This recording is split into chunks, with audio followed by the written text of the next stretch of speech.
Next, we'll look at linear systems with two variables.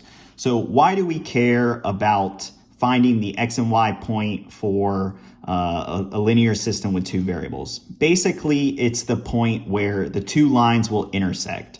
So ultimately, when we solve these functions, that's the x and y point that we're finding. So for our example problem, we want to solve 3x minus y is equal to 7 and 2x plus 3y is equal to 1. And for this example problem, we're going to use the method of substitution. So basically, when we look at these two different functions, we want to find out which one is the most friendly.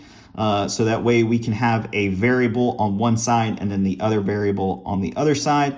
And the 3x minus y equals 7, this term is friendly to us because the y, it's by itself. So we can easily just rearrange this function to have y on the left-hand side and then the x term on the other side.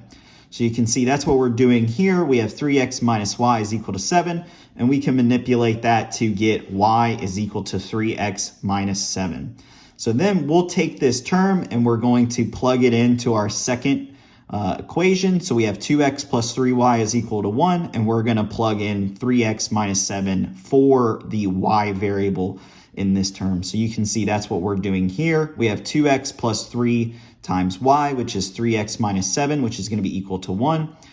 We can multiply this into both terms, and we get 2x plus 9x minus 21 is equal to 1. We can add the 21 to the right-hand side and add these two terms together. We get 11x, which is equal to 22, and we know that x is going to be equal to 2.